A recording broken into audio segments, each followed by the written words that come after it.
Man is what he is because of his background, be it parentage, environment, education, or the absence of it. I too had a background of adversity, hardships, and struggles. I have long wanted to talk to you about the real B.J., lay bare his innermost ambitions and what he thinks away down deep. All our Father endowed me with was an innate, a blank brain subject to being used if I used it.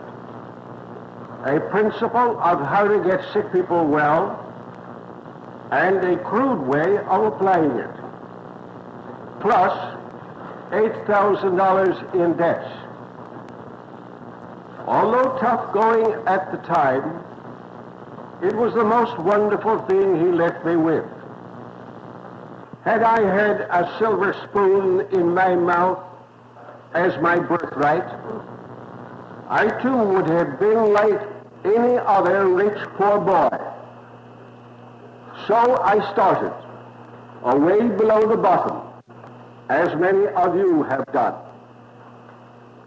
Two of us are before you, Innate and B.J. Innate must be pleased that all its heroic efforts to train B.J. have brought forth such unselfish appreciations from all of you. As to B.J., there are no words capable of his telling you how to thank you. He finds himself word-bound. We have done the best we know how to make use of our life to better serve you friends and mankind universally. Mistakes have been made, perhaps too many of them, but this was innate, dictating one course and B.J. another. The man you see before you was once a boy in this city. From shining shoes at 5 cents per to clerking in a dry goods store at $3 per week, to sleeping in dry goods boxes at night, gathering packing papers into a rat's nest and curling up often when it was below zero, to sleeping by boilers of boats on the river, at a time when only one man would speak to us. Now don't let that happen again.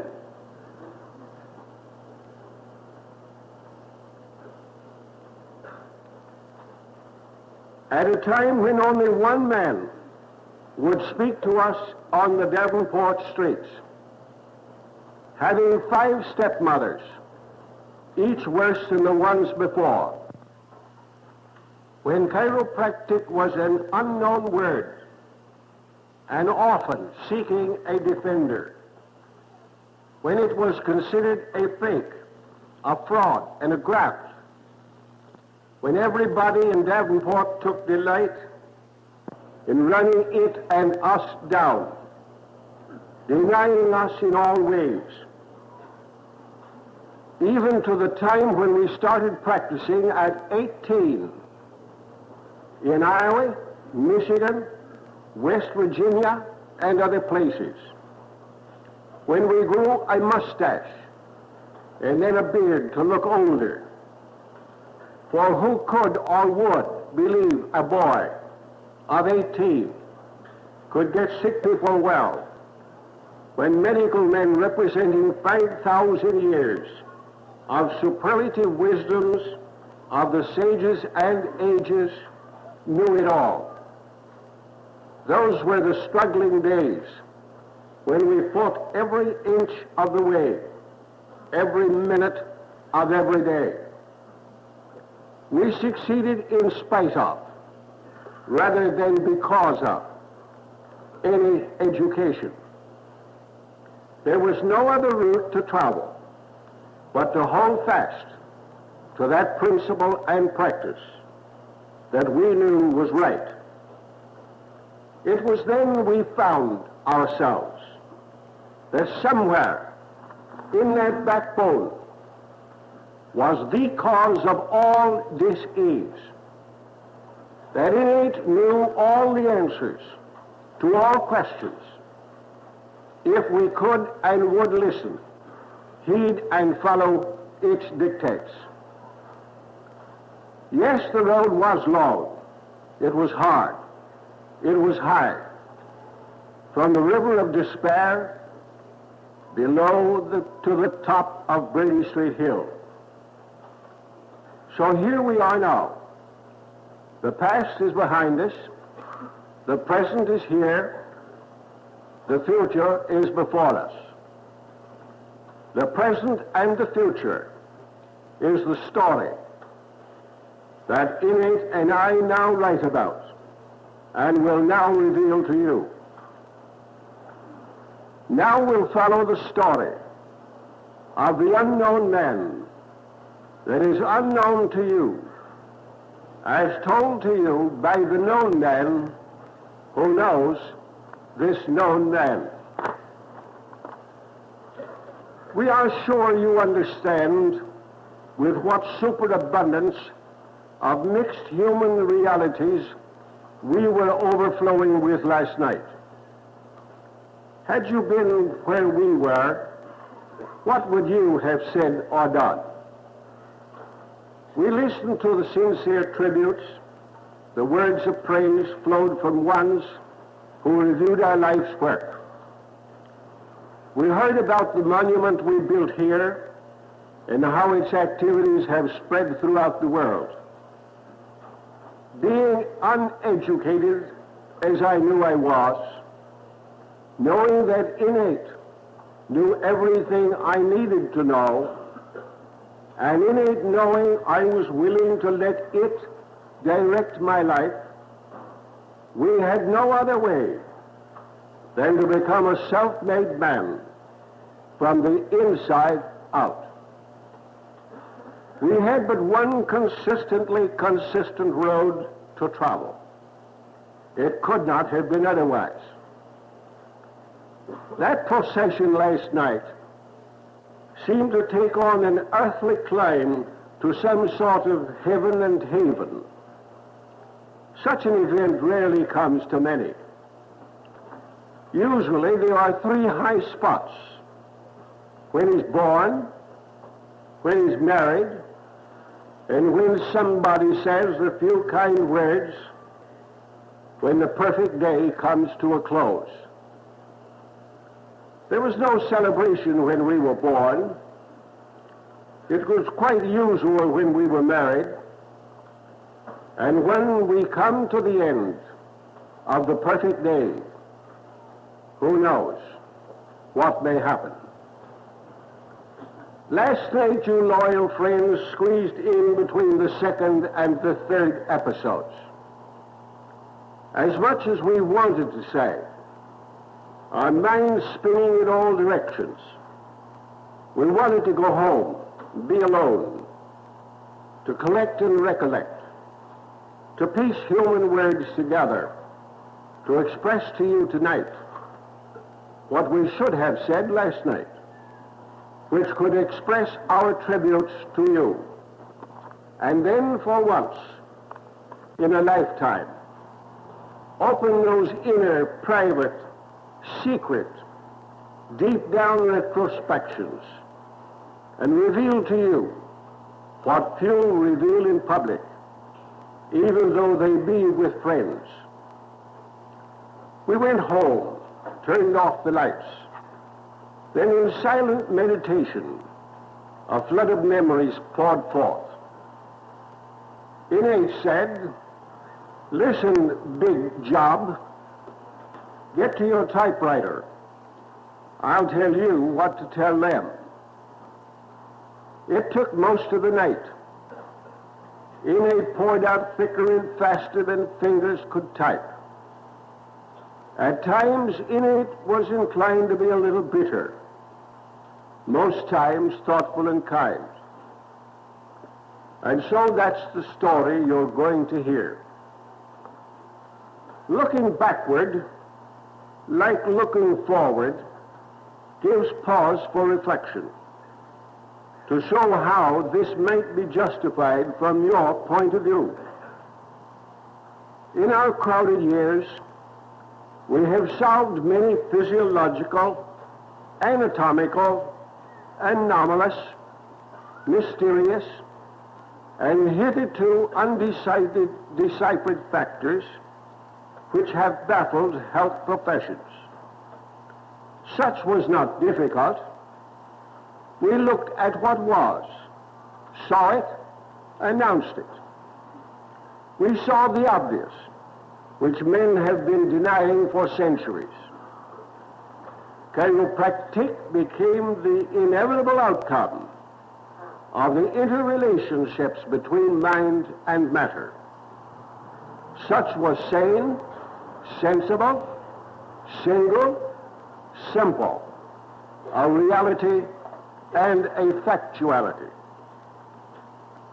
For thousands of years, millions of men have compiled, tabulated, systematized, and correlated physical matter from bulk to ultramicroscope, maximizing the substances.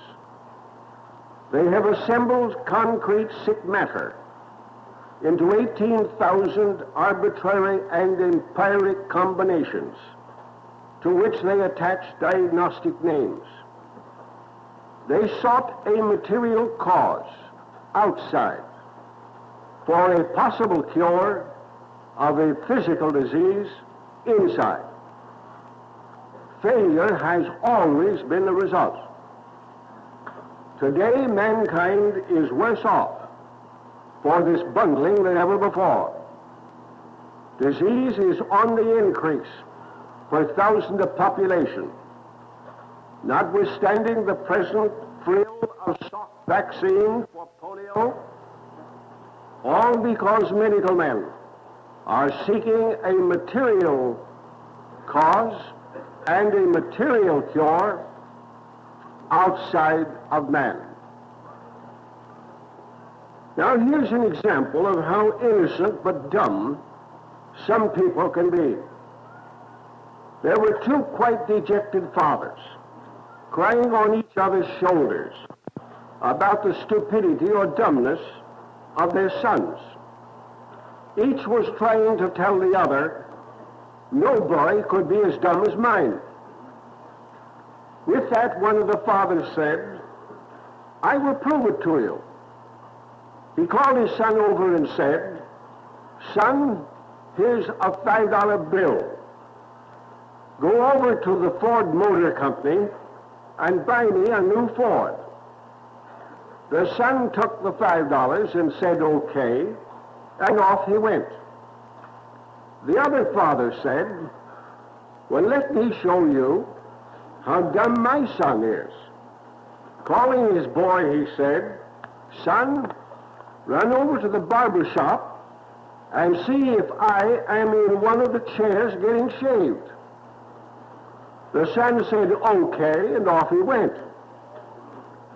Afterward, the boys' paths crossed, and they stopped momentarily, each telling the other how dumb his father was. Said the first boy, you think my father isn't stupid? Well, he gave me $5 to buy a Ford, but he didn't tell me what kind. The other boy said, do you know what my father did? He told me to go to the barber shop to see if he was in the chair getting shaved. Why, he could just as well have phoned.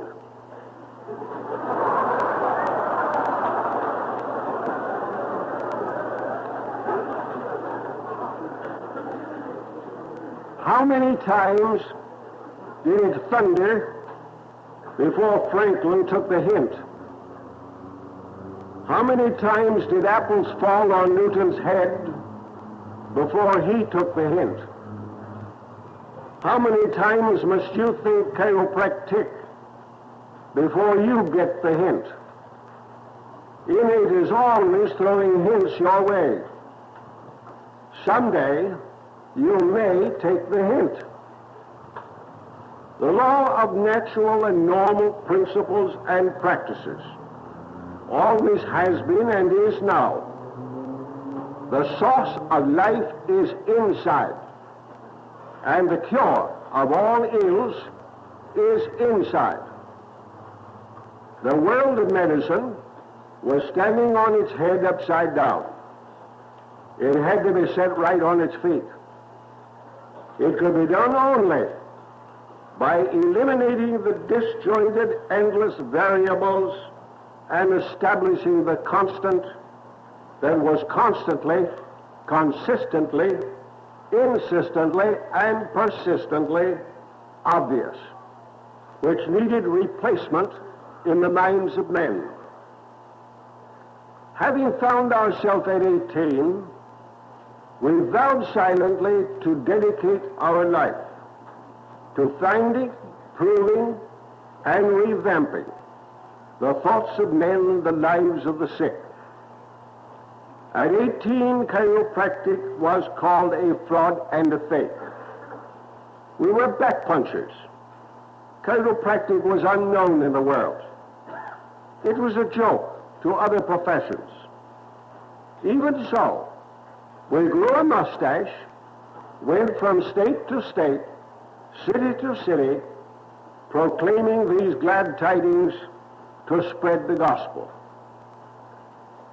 If we had had a crystal ball, prophetic vision, or foresight to know what was to be our future, or what was ahead of us in sacrifices and sufferings, ridicule and humiliations, abuses and curses, physical, legal, professional, financial, and mental, we would not have had the courage to face even one small portion of it all.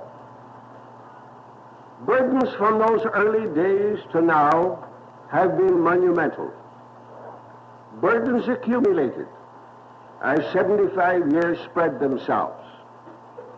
The farther we struggled and spread our work, from one city to all countries, from one person to millions, the greater grew the responsibilities beyond one man's comprehension. Overwhelming odds enveloped us, and the greater became the task upon the shoulders of one individual. Small and petty issues become uppermost in the minds of the average person. They exaggerate personalisms, which drives away loyal support, overlooking the important innate professional functions that innate endeavors us to accomplish. Innate's objectives are not only to get sick people well, thereby raising the level of a better mass of humanity by unified action of all of us. We are prone to think of erratic peculiarities, forgetting that big things are far more important. Minor thoughts minimize maximum activities. We suffer most when such is the case. There is no person more maligned, more criticized, more misunderstood, and more misrepresented than your speaker. He is, however, more respected, but more hated than any other. We would rather be respected for the cause we present than to be loved by people who believe the gross misrepresentations told about him. Recently, we were asked for a conference with one of the men who denied your speaker, and had done so for years. That man was told there were eggs and soups all over the front of our clothes. In this conference, we were scrutinized thoroughly. No eggs or soup were found. This turned that man into a friend. It's also turned him with disgust against the chiropractor and the arch enemy who lied to it. Betty H. Snyder said it well in the Chiropractor of August 56. It takes a lifetime for a man to become great, and the road is far from smooth. He must first taste of defeat, and yet continue to climb the ladder. He must face disillusionment and disappointment, and not flinch. He must come stark up against the bitter reality of the falseness and the pretense in life, and yet cling all the more tightly to the truth. He must be able to be hated and return love. He must be able to stand under the stinging blows of criticism and misunderstanding, jealousy and intolerance, and not relinquish the fight for his convictions. And he must allow nothing to sway him from the course of his ultimate goal in life. All of this and more, we believe Dr. Palmer has experienced in his stepping stones to greatness. And with it all, he remains a humble person, for true greatness always reflects humility. Now, ever since we found ourselves at 18, we wanted to know the why of things. The why of human things, sick and well, mental and physical, normal and abnormal, health and dis-ease. The burning question was, why has medicine failed to get sick people well? Why has chiropractic succeeded in doing that very thing? Why was the vertebral subluxation so important as a boy to the mysteries of sickness? And why was its correction the door that opened abstract health to physical sickness of all kinds? Finding these answers, we asked why should they be complex? Why they should be so simple all could, would, and should understand? Why became the important question for which we sought all answers. In our minds, there was no conflict, no environment to overcome, no debris to haul to the dump. We had no preconceived prejudices to oppose straight-line thinking. Because of a clarity of approach, we have never for one moment or one thought deviated from that objective. Because of this, we thought much, investigated much, researched much, studied much, deciphered much, solved unsolved riddles of human behavior, written much, spoken much, and printed much. Because of these vast fields of investigation, it has created a misunderstood wide and deep gulf between ourselves and many of our people. There is every reason why there should be unity of provable facts. The absence of knowledge of which has created a chasm which separates some of us from the rest of us, creating a chasm which separates, creating disagreements between yesterday and tomorrow, failures and successes, between what we know about man and possesses the ability to teach, and your concepts, which limit the comprehensions of the height we have developed in the past 60 years. Misunderstood people are lonely. They seek companionship with those who understand. Few knew Henry Ford, Tom Edison, Steinmetz, Tesla, Marconi, Alexander Bell, the Wright brothers, or those who lived ages before their time. Our work will be common 100 years from now. The pointing finger that beckoned us onward was to realize that the ever-expanding world of sick people needed what we had to give. Anybody else could retire with the profits of his service to the sick, but there was only one way out for us, and that was straight ahead to the end of the road. For thousands of years, millions of sick people have been compelled to suffer untold endless years of agonies, sufferings, pains, and being crippled because of medical incompetencies to get them well. For thousands of years, millions of sick people were legally forced into early graves because of medical experimentations. Recall this Salk vaccine's cause, its scare, its fear, its crusade, and the campaign, and what's been happening in Chicago this summer.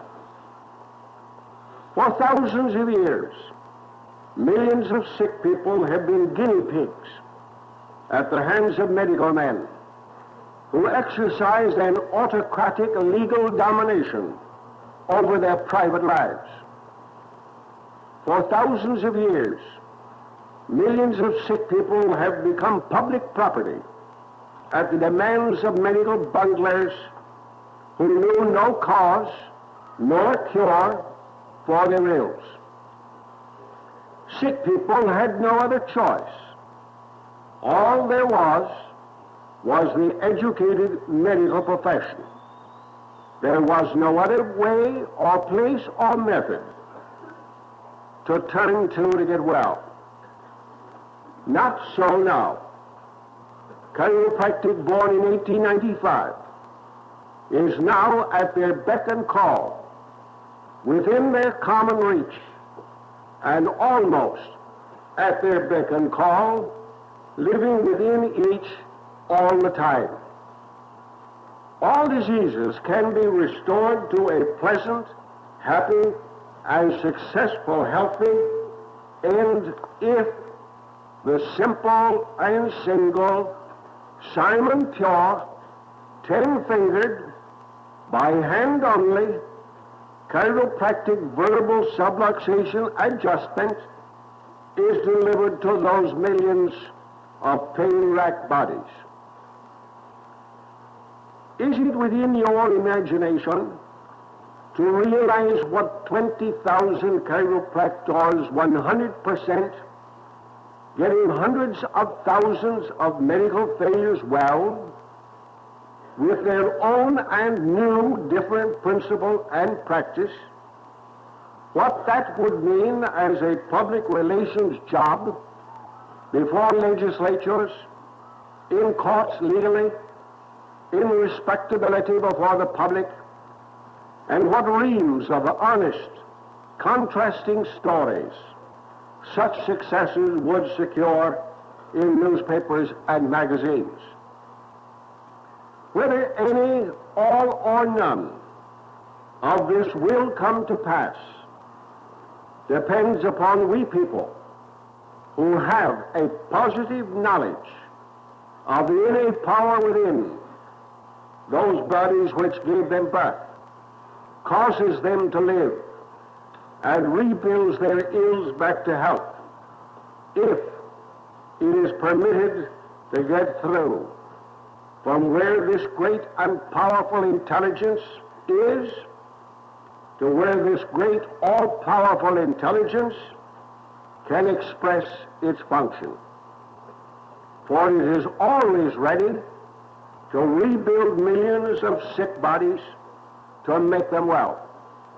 They all possess the same common denominator. Whether any, all, or none of this can and will come to pass in our present day, can and will come to the sick in the future, is up to you and me, who possess this priceless specific which makes it all possible. Whether these benefits will come because of you or in spite of you, only the future holds the answer. Whether our people or those of another profession accept this challenge and bring it to pass, only the future holds that answer. What we do today is what determines that future. By right of birth, the honors and privileges of that service belong to us. Because of short-sighted policies and programs now, we may lose that birthright.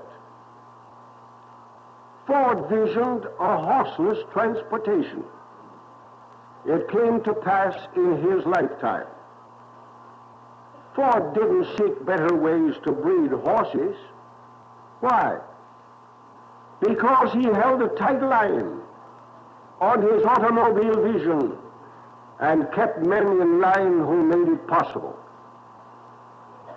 Edison visioned the electrical age for all atomic applications. It came to pass in his lifetime. Edison didn't seek better ways to produce more light with tallow candles. Why? Because he learned how to harness and taught others how to tame that external and erratic power in the air. Alexander Graham Bell invented the telephone to carry messages from any place in the world, from person to person, to all places in the world. It came to pass in his lifetime. Why? Because he wasn't interested in how to whip up tired horses with men on horseback to deliver their message. Aeroplanes, radio, television, all were wild visions created by odd-thinking people who were maligned, criticized, and chastised. But they came to pass in our lifetime. Why? Because none strayed from their one ultimate objective. BJ, too, has visioned how sick people can get well, dreamed and developed the reality into being. Our people are still in the process. They have not yet arrived. It too will come to pass. Why? Because we did not look for life and health in vitamin pills, pull legs, or treat bellies. He lived within it and the backbone.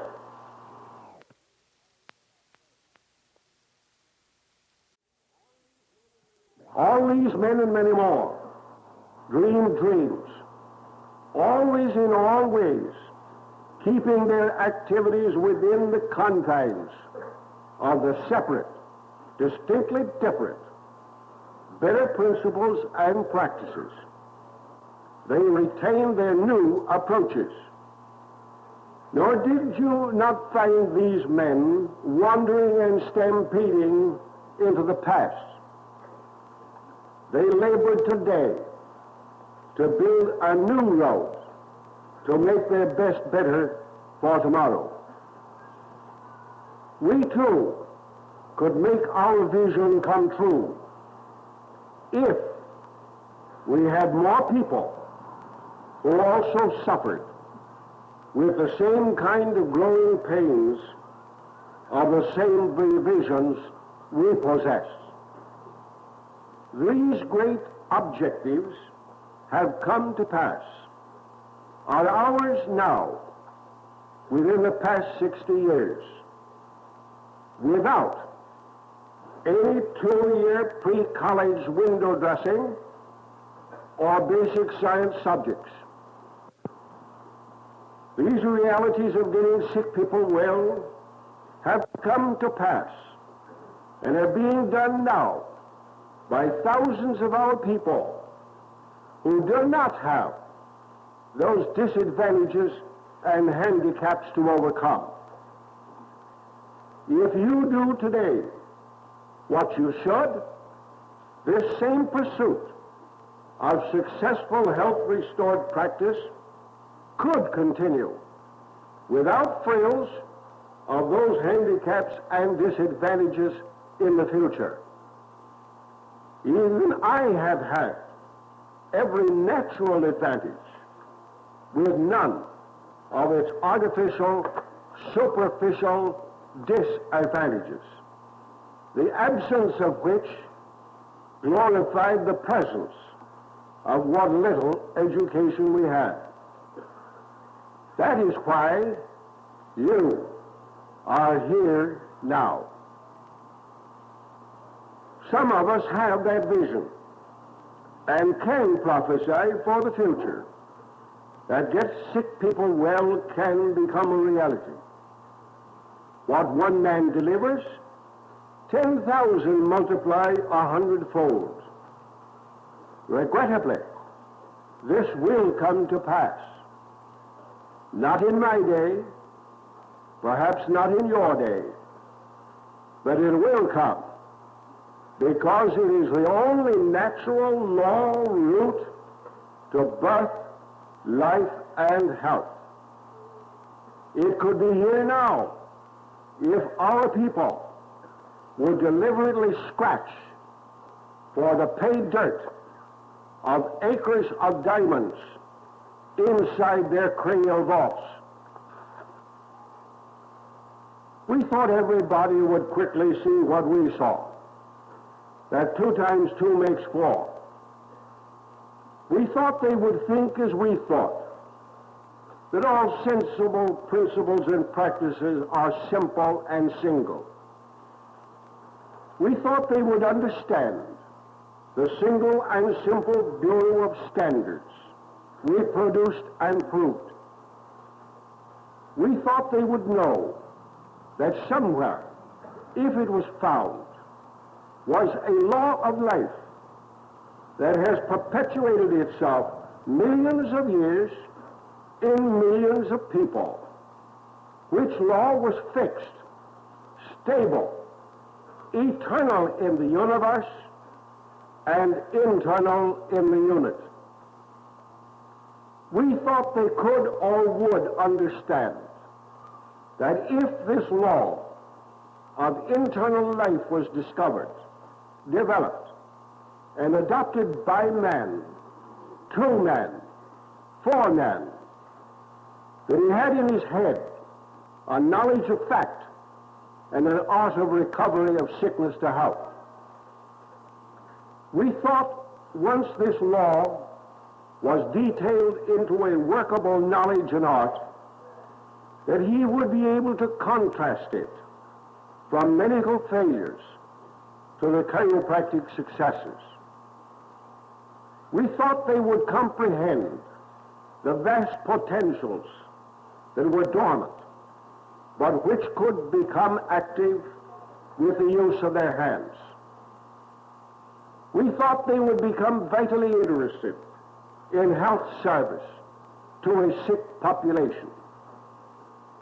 We thought they would realize all mankind was more or less sick, needed, cried, and begged for, and were seeking how and where to get well, which we alone knew how to deliver.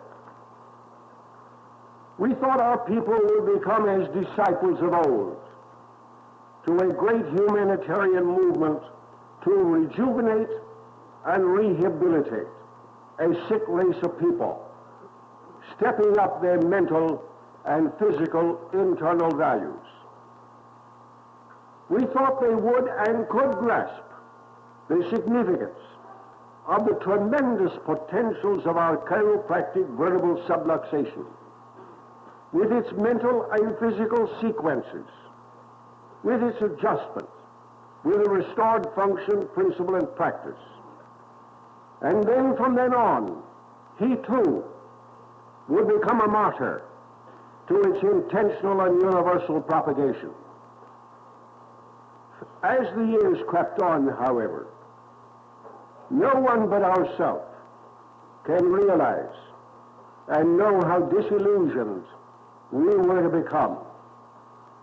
The farther we studied our problems, solved them, the slower we seemed to climb to our high objectives. The more we struggled to reach our goals, the greater became the magnitude of the task before us. Eventually it became a reality that many of our people possessed the same unbalanced concepts as the warp and the woof of the people we were trying to get well, refusing to adjust themselves.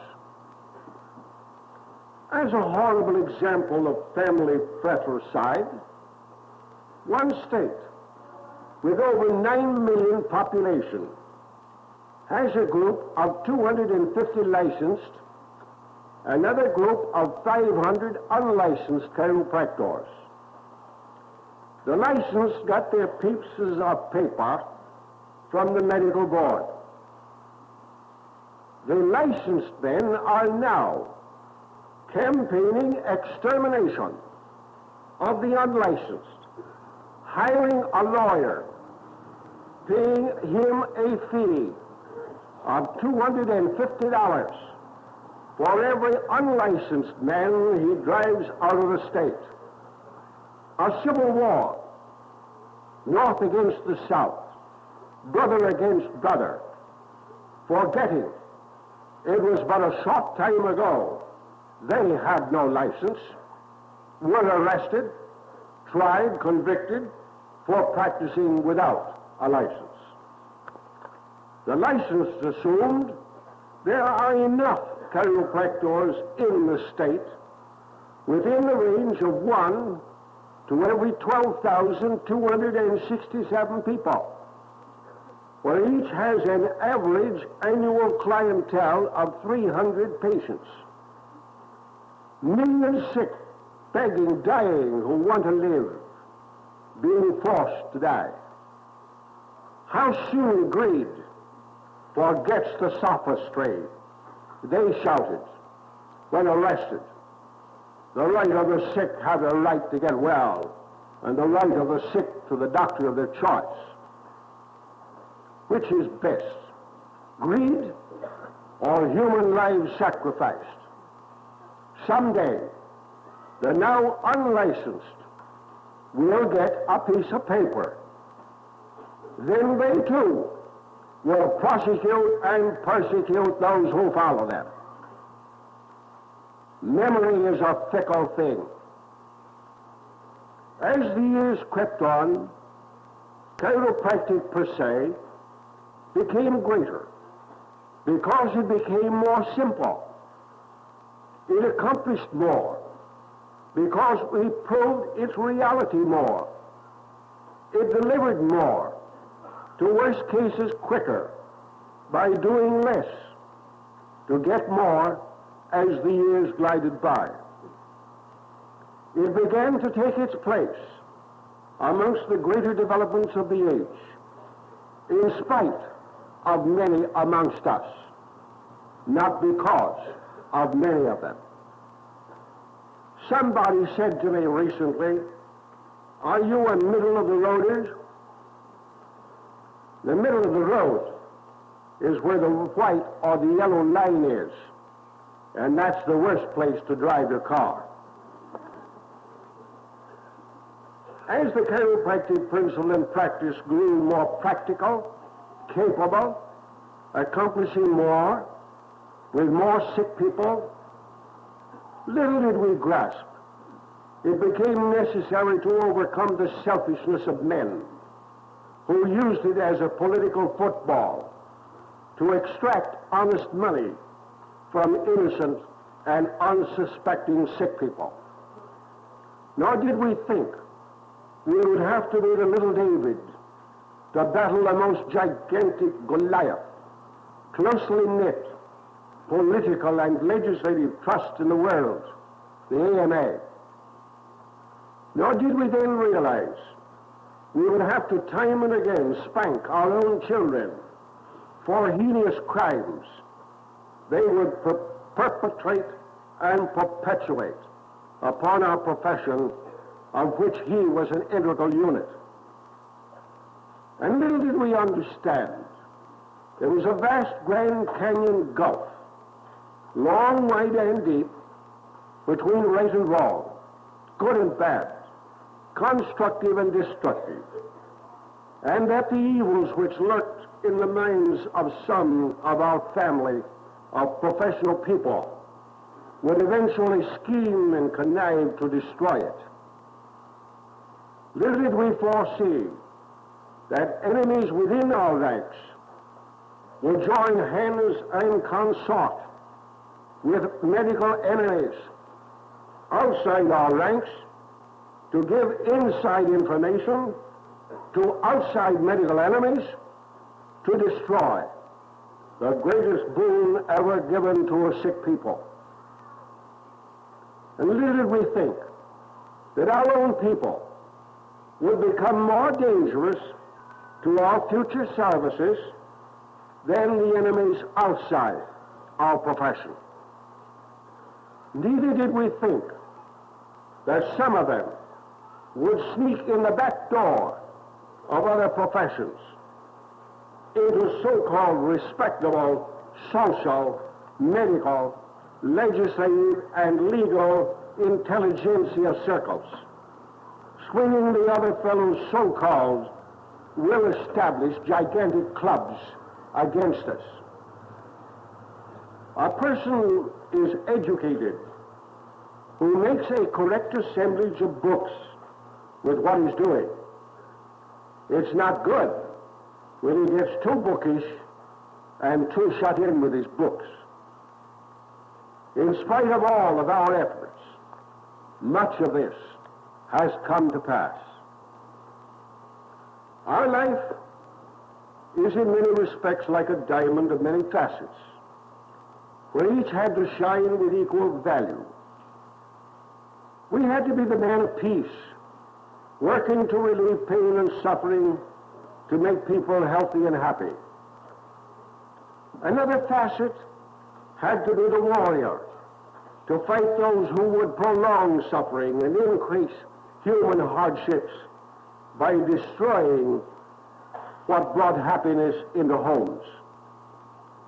And while these two facets were in opposition, we had the philosophic, scientific, and artistic facets to polish into a spotless unity of mental and physical man. Even these were not enough. We had to take on the imposed duty of teaching thousands to learn, to understand and know how to go into the world and carry our message to millions who cried for what we alone had to deliver. These varied facets brought forth different personalisms which few knew. The unknown man, the masked insides, seldom revealed to the public, that only those very close did know. Few knew this unknown man. A few were intimate. Some brushed elbows. Many looked from the distance and judged him as they judged themselves. His was a lonesome life. Everything to reveal to those who knew him, to those who lived close by, to his inspirations and aspirations and perspirations. His real self was hidden under many bushels. Some few who had every right to be close to him were as distant as the stars. Those few associates who knew him down deep spent their lifetime helping him. They surrounded him with counsel, courage, and love. His real self lived like an oyster clamped in its shell. His professional life was an open book. His personal life hungered for understanding, affection, love, for which he was starved, but few gave. It has been said, you can be relatively close and be miles apart, and others can be miles apart and be very close. The greatest thing in any professional life is to take a hint when a hint is intended, and not to take a hint when a hint is not intended. William Palmer Brownell, who was president of the District of Columbia Chiropractic Board, who practiced there 32 years, who is now retired and lives within 2 blocks of us in Sarasota, Florida, probably knows the real BJ as well as anybody. In a letter unsolicited from him of August the 8th this year, he says, with all your accomplishments in this 75 years, I think there is one thing that stands out above all others, and that is your stand for straight chiropractic through hell and high water. To me, that is the highlight of your 75 years. And what could be more important? Without your courageous, forthright stand for that principle through all these years, chiropractic would have been lost many years ago. I think the chiropractic profession and the whole world owe you a debt of gratitude for that one thing alone. That, to me, is the highlight of your 75 years.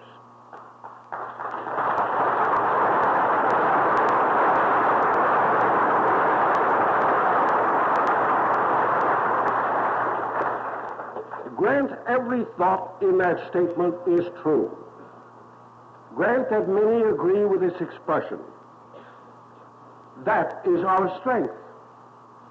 Because of sincere, deep, honest convictions of differences between right and wrong, good and bad, constructive and destructive, success and failure, getting sick people well, or playing fast and loose with them for material gain, because of a most earnest desire to see sick people of the world get well, we could not have done otherwise. That strength, however, is also its greatest weakness. We too, like so many, could have sold out and taken money from our common enemy. We could have been weak and vacillating, advocated medical theories and practices that were popular, endorsed and supported and sold many gadgets offered us that would have brought in money at the expense of failing to get sick people well by so doing. But there is one man we have to live with, want to live with, a man we can face in the mirror every morning and go to sleep with at night with a clear conscience. This positive emphasis on being true to ourselves is our strength with strong people who think along straight lines. It is also our weakness because we cannot and do not receive support, endorsements, or thoughtful considerations from those who are anything but being a chiropractor in its true and honest name. Consistency is a jewel to the consistent. It also becomes so much mud to the inconsistent. As is true of any evolution or development of any new venture, there are some sturdy, brave, heroic pioneers who face the inevitable unknowns in a new territory, who courageously face terrors of the wild and dangerous imponderables. Too much praise cannot be given today to those early pioneers who went forth, fought our battles, legislatively, professionally, educationally, socially, fought prejudice, ignorance, were called fakes, quacks, charlatans, backpunchers. Those men and women paved the rocky roads on which we of today travel safely with ease. Many of these have passed into the source from which they came. In the passing, let us remember them with kindly memories. During our early days, many of our boys and girls were arrested, branded criminals, tried in courts. Some were convicted, many acquitted. Some had the courage of their convictions and went to jail rather than plead guilty of any heinous crime in getting the sick well by the laying on of hands. Thousands of trials. We built the UCA, the CHB, and now the ICA to protect their God-given rights, to get sick people well, and to preserve the right of the sick to the doctor of their choice. And while retrospecting, let us pause to think kindly of Tom Morris, Fred Hartwell, George Rainier, and let us also today include Hugh Chance as of now.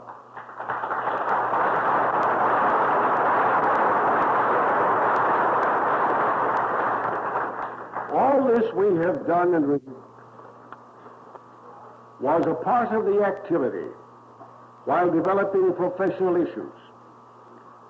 During one period of a hectic 18 years, we allowed ourselves only 6 hours of sleep a night. 7 weeks, 7 days a week, 52 weeks a year. We knew no union hours with extortion union scales. It included 7 days a week, 52 weeks every year for 18 years. We finally broke under the strain. We were taken to Pass Christian, Mississippi, where every day we were hauled out to the end of a long pier over the Gulf, and there we dictated 100,000 words a day to a court reporter lying on our back on an ambulance cot. In spite of all, we had that deep inner conviction that right is right and right is might. It meant we had work to do. We must continue to don our armor, regardless, and force the fight, in spite of the odds, not because of them. Truly, BJ means big job.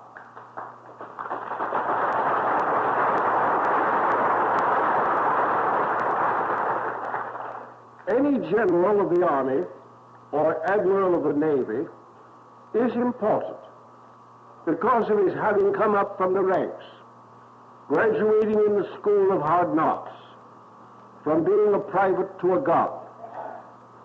Every general or admiral is dependent upon the loyal backing of men under his command, working in conjunction with his experience based on years of climbing the scale from mediocrity to supremacy, from inferiority to superiority. Even here, occasionally, He is compelled to deal with spies and traitors. In every army or navy, there are many privates or guards who want to be generals or admirals without experiences or abilities to what it takes. Just as many a bleacher knows better how to play baseball than the players, as ringside observers keep telling the boxers what to do, so do many privates know how to win wars better than generals or admirals. This happens in our ranks too often to preserve our safety for posterity to their unsafe keeping. The inexperienced private knows exactly what to do. The experienced general or admiral knows what to avoid doing. America is a democracy, the land of the brave and the home of the free, where every voter is entitled to have and express his opinion. But when that opinion becomes action and is without experience, knowledge, or ability, and becomes dominant by trial by error, the masses always suffer. It would be foolish if a tissue cell told the stomach what to do, when, where, how, and why. How foolish if the stomach talked back to other organs with which it is associated in digestion. How foolish if one foot directed a path to tread, ignoring the mind that directs it. How foolish if our theories, superstitions, and misconceptions talked back to the innate and told it what to do, where, how, and why.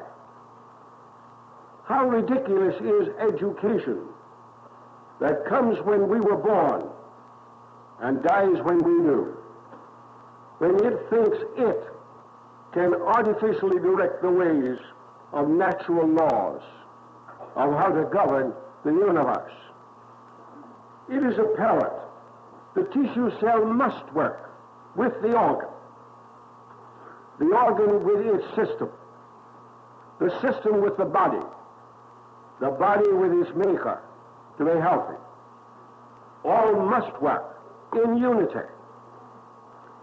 All internal and external man problems have been solved millions of ways, millions of times, in millions of people, for millions of years before we were born, and will continue millions of ways, millions of times, in millions of people, for millions of years after we die, even to the simple correction of vertebral subluxations accidentally, long known and practiced by innate, which we now have learned how to do intentionally, if done right, at right place, at right time, in right manner.